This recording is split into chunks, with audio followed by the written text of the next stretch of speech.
It's coffee time, everyone. And we were just talking about coffee. Yes, we were. Yes, and Samuel. Yes. Yes. We've discovered, well, early on in our marriage, I didn't like coffee, but I knew to hang out with you, I needed to learn. Oh, my God. Qualifications for Joel Sims. Coffee. Spending time with you in the morning. You have to like coffee. I guess that coffee time kind of started with you coming into my world with a cup of Joe. But seriously, do you remember you kept like taking me to coffee shops? true. It's like, try this. I'm like, well, How does Ben do it? he's so good. If you ever He's see the Ben in best, hallways, ask him. Well, to he's gag. very good at imitations. He'll I almost said mock. That's not. But he Slightly. does spot on imitations of people. He We just does. will we'll sit up and just be like, do so and so, and he's like, He's so cute, so yeah. fun. But yes, we did try a lot of Yeah. coffee shops, And we finally figured it out. yeah, just But I lots think- of cream. I think And real sugar. coffee connoisseurs. Vanilla. How many pumps? Like 10? How much is in the bottle? What's the legal limit before I have to pay on. more? You know what? The other day I went to a coffee shop and it was too vanilla-y. Too vanilla-y. Wow. And I couldn't drink it. Progress. I know. But I really think real coffee connoisseurs, Yeah. they don't like vanilla taste. They like coffee taste with a touch of vanilla. And so that's my goal. You know, I like coffee just like single origin black coffee because I enjoy the flavor dynamics. AKA slightly boring. No, it's incredibly exciting to pick up a new. It is for me, okay? Very aging exciting yourself to right see now. like a new single origin come. I'm like, what's the notes going to be? But anyway, there are times even like that though where I do just crave like on a cold day a vanilla latte or like a pumpkin spice latte or something like that. It's comforting. It's like a Yes. comfort drink. Yes. And that kind of thing. So way too much time spent on Sorry. So that was coffee time. You ready for a dare? How do you like your coffee? Tell us what you. What you is this want. coffee time about? Yes. What type of What coffee do you like? Yes. What coffee is there really? So we're in a little mini series. I guess it's not mini. A 12 lesson week series on 12 rules for life, and today we are on number 10, which is you read number 10. Be generous. If God can't open your hand, there are certain things he can't get in your life. You can't pray in fields you haven't sowed in and ask God to bless you. Your generosity will open up heaven and earth. Your gift will make room for you. This one is so good. Yes. Well, we obviously believe in like radical generosity. Right. I grew up in a family that was radical in their generosity. It changed my life, literally, not just seeing like what God can do in the lives of those who are radically generous, but seeing what it did for others in being radically generous. This last statement, obviously, is from the book of Proverbs. Your gift will make room for you. I can't tell you how many times I've heard people misinterpret that verse of like, your gift to preach will make room for you. Your gift to cook will make room for you. Your gift to sew will make room for you. Right. Whatever your gift is, use your gift. Your gift will make room for you. And it's like, that's not what that gift is, what that scripture is talking about at all. Wow. It's talking about if I give you something that opens up your heart to me. That if I come and I took the time to think about what you may want, Yeah. and I give it to you, it makes room for you. It makes room for you in my life. Yes, when Yeah. I've noticed like there's been some relatives like kids who go through hard times, and my father passed away when I was 17, and so my heart will go out to these kids, but I also know they're not open to me, so I'll take them and I'll bless them.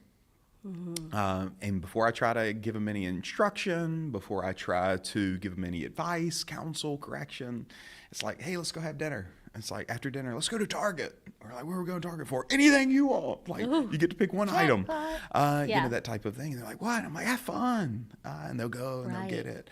And then we walk into the car. I'm like, hey, let me talk to you about. And immediately that gift made room for them.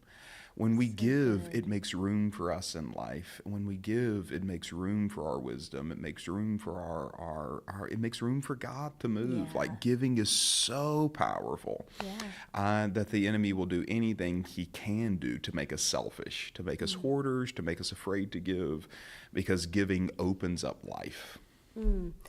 I think about all in Scripture you see that, like, Jesus so often starts miracles, or miracles start and then it's like truth is spoken in, and it's so, that concept alone is so cool how that happens.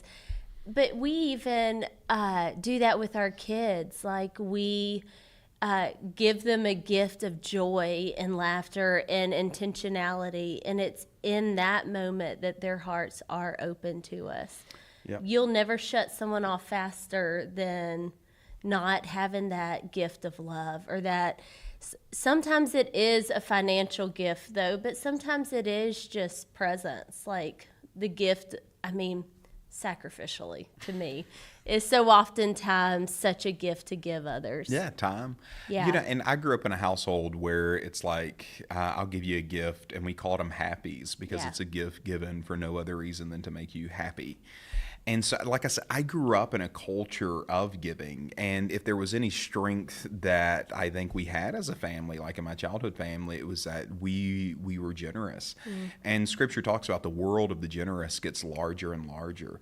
And I saw so many instances of, like, my dad leaving a tip towards a waiter or waitress and coming back to the table and being like, thank you. And so many instances where I even knew us as a family, we sacrificed so that we could do something for our church. Or do something for a missionary, and then seeing God come into our family and do some things where I'm like, God did that. And like, it just, our world became larger. And that doesn't just mean like bigger car, bigger house. It's like more friendship. More people who want to come into your world, and you have and deeper meaning of, like, now it's not like vain stuff sitting on a shelf, but like there's a child in India who is being educated and fed and clothed, and because God has increased, instead of there being one, there's five. And like these types of things, the world of the generous grows larger and larger. Well, years ago, and I bring this message up to you often, years ago, you're talking about how to maybe someone that you've not connected with, or you almost feel like they're intentionally not opening up to you. And you talked about being generous, and you're talking about gifts, like giving them gifts, and how that changes your heart towards them. And it's the absolute truth. Where your heart is, there your treasure will be also. And I feel like when we sow into those people's lives, it opens up our heart to be pure and clean towards that person. And in return, their heart is open up to us. And I can think about years ago, we had some furniture in our possession, and we didn't have the money to replace the furniture, but I can remember just giving that as a love offering, or, we were just being generous to love on others, to show our heart for them. But the cool thing was that God used furniture. He blessed us with furniture to replace it that was better than what we gave. So I think it's the being generous with others there's so many different ways to receive, whether it be someone's heart open, or whether it be a way that God gets to bless you with your true heart's desire. Yeah, and I think that's one of the things that I never had to be trained in, because I saw from my parents, is I don't have to be afraid to give. Yes. Of like, so true. I don't have to be afraid to give. And we didn't give away furniture because it's like, we're going to give away this ratty sofa because Dad wants a new one. Yeah, Right. right. That kind of thing. It's like, no, like, it was a sacrificial seed for us. we saw somebody who's in need, and like, let's give you ours. Yeah. And it sat there empty, and then God came in and it's like, hey, I'll refill. Like, you can't pour out the vessel without it being filled back up. Yeah. And out of that same furniture that you're talking about that came to us, we gave that away. Yeah. And that type of thing, and gave it to a family who was starting over and starting fresh. And that's the cycle of this, of like a heart that is willing to give is also a heart that is capable to receive. Yeah. And the line and the rule starts with, so many of us are praying, and the Lord spoke this to my heart years ago when I was in India, is so many people are praying in fields that they have no seed in. And so it's like, you're in a friendship and it's like, man, they just need to be a better friend. And so we come back, it's like, they just need better friends. It's like, what? Okay, I'm praying, Father, like, let them be better friends. And God was like, have you called them? Ooh. Have you gone to Yeah. dinner with them? Have you Yeah. invited them to do something? Have you Yeah. invited them to go work out? Have you invited them to go to dinner? Have you invited them to coffee? Have you invited them to these things? Because like, God's like, I can't, even if I made it rain in this field, if There's there is no no seed. seed, there can be no harvest. Yeah. So like, yes, I need to pray and I need to ask, but I need to sow in the direction I want to go. Come on, somebody. This is offering time. I need to sow in the Yes, direction I want to go. If I want absolutely. this friendship to go in this direction, I need to sow there. If I want my relationship with my mom to get better, I need to sow there. If I want my relationship with my children to get better, it's like, I need to sow there. And yes, I need to pray, but if God pours out his rain on those things, if he pours it out on a field with no seed, nothing's going to grow or change. I love that.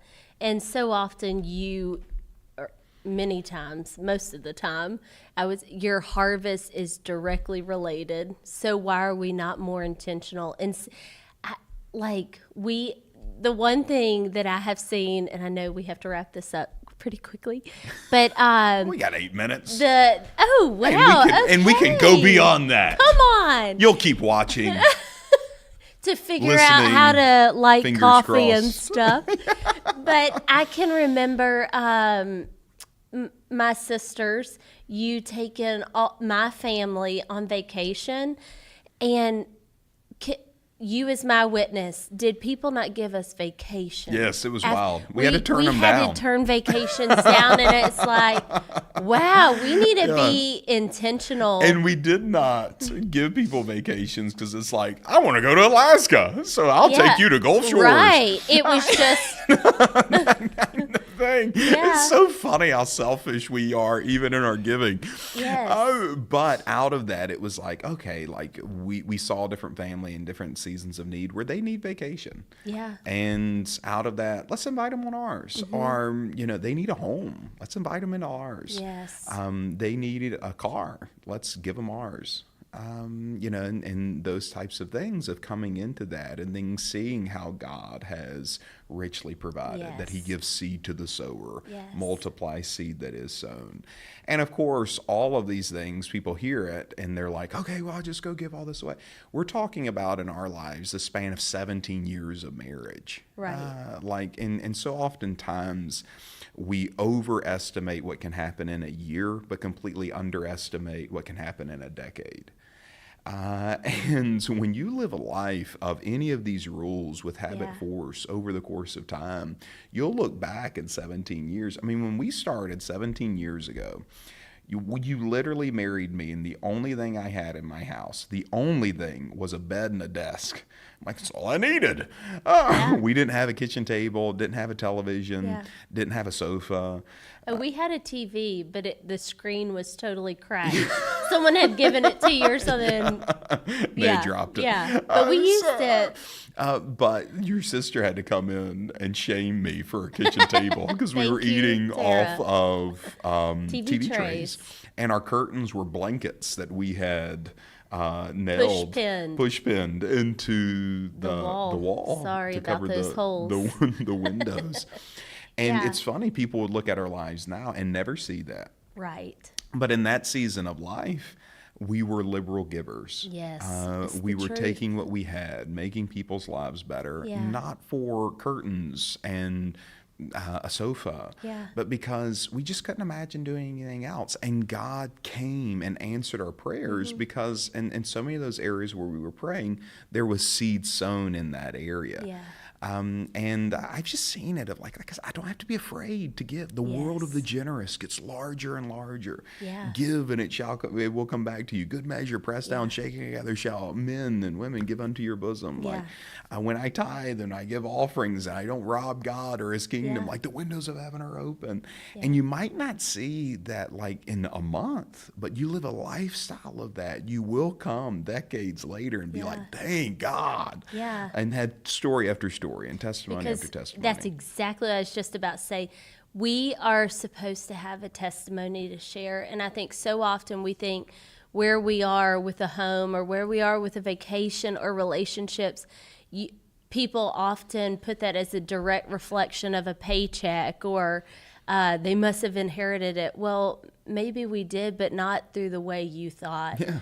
And it was sacrificial seed. It was showing up for the person when they had nothing to offer, and now we have this flourishing relationship that's two-sided, or we're taking a vacation that we didn't pay for because we sowed what we could and God multiplied that. So I think it's so cool, and we need to test God in these things. And I think the best way is when it's not beneficial to us, that's when we sacrifice, because I'm telling you, the rewards from sacrificial seed are so beautiful and bountiful. Now, and the scripture talks about in the book of Psalms that he who goes forth weeping, bearing precious seed, shall doubtless come back in with a harvest.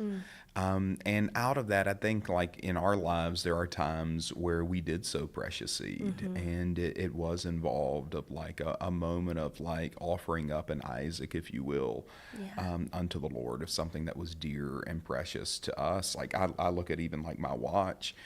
This is a nice watch. I didn't pay anything for it. Somebody gave it to me. Yeah. Before this watch, it was the same brand. You gave me that watch, and it was very precious to me because you had given it to me. I didn't pay anything for that one either. And I've actually had somebody criticize both of those watches. I'm like, I actually paid less for that than your Timex. It's on your wrist. So like, I didn't pay anything for it. It's given to me. Yeah. But that watch that you gave me, the Lord had me give that away. Yeah. And it was very precious to me because of how much you saved for years. Like behind the scenes were new and new. Believe God, and the for Lord it. had me give that to a missionary, and that kind of thing. And there are moments like that we kind of look back on, but then we see how God has so richly provided in these other things, or like that a watch is just a watch. But it's one of those things where if God can get it through you, he can get other things to you. Yes. And we shouldn't give to get it through us so that we can get more. Right. But I also should not give because I'm afraid I'll go without. Yeah, because we are stewards of all things. Yes, all and things. God will richly provide. And it can take time because men shall give unto your bosom. And oftentimes men and women are disobedient. Yeah. God does put it on their heart to give them the watch. And they're like, well, I don't think I want to give them that. And like all those types of things. And so literally, I've actually had times, and we'll have to wrap up with this, of like things would come up in my heart to give. And I'm like, Lord. And he's like, I'm sorry. This is like the sixth person I've had to deal with to get this to him. Make this happen. And to make this happen for this individual. I dealt with them. They went to that with them. So like, here, can you do this? Yes. I'm not the owner. I'm a steward. Yes. Because as soon as we get to that place, it is such a good life to live. Yes. It's free because you possess nothing. Yes. That God can count on you to be the giver. That's a cool place to be. So I don't have to be afraid to give. Yes. I can sow good seed. Be known for your generosity. Yes. One thing I'm not going to give you today. I'm not giving you a win. Oh, that's exactly what I was going to say. I know. I'm winning. I will say. By faith. Today's dare is carrying a marble in a wine glass. My staff went shopping. We have poker chips and wine glasses around here, so we're going to have a staff meeting about this later. But the goal is to spin this and some way or another trap it in here and drop it on this plate. First one to get 3 wins. Or in 3 minutes, whoever's got the most on the plate wins if we can't get more than 3. So that's how we are going. And after this, whoever loses will have to eat it or smear it. Yes, there and there and there. So you'll see what that is in a minute after Pep has to eat it or smear it. Because you are going down. So are you ready? Okay. Ready, go! Oh.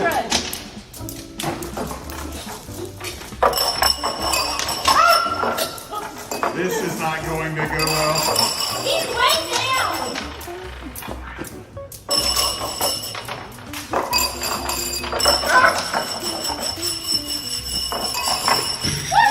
No, you held it on the table. I did not, sir. What in the world?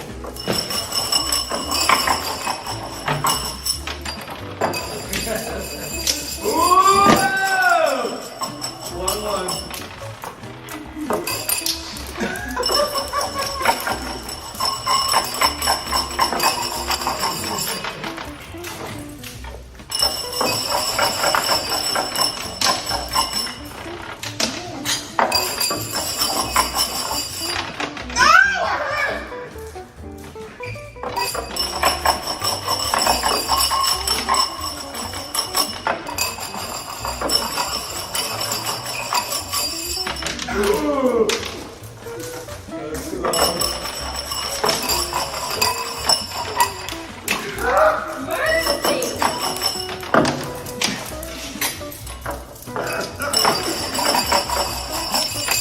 No! My arm is getting tired.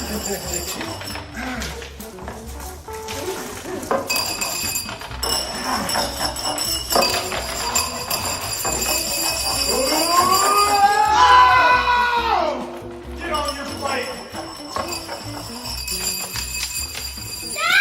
Oh! Yes! Do you want to eat it or smear it? That is so ridiculous. All right. Are we going to film consecutively? Yes. All right. Shucks. We've got mayo. We've got eggs. We got peanut butter. You can pick 2 and eat it, or you can pick 1 and I'll smear take it. 2 and eat it. Mayonnaise and peanut butter. Ooh. Okay. Whoa. Do I have to eat the whole piece of bread? Yes, of course I do. Ooh. Let's see. Do I get to make the sandwich? No. They said 2 spoonfuls. Ugh. Ooh. So ridiculous. Ooh. Oh, mayo smells. Oh, it's the great value mayo. Why'd you go cheap? Yeah, no, it smells. Oh my gosh. That's disgusting. Oh. This is so many calories. Sure you don't want to smear it? I'll just go straight to the speaker. Go.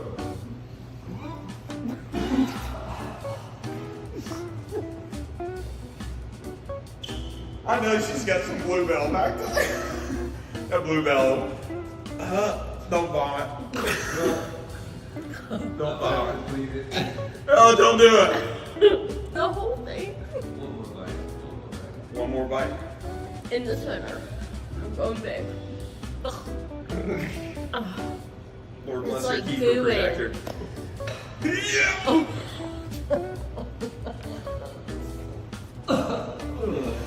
No, it's so gross. Oh!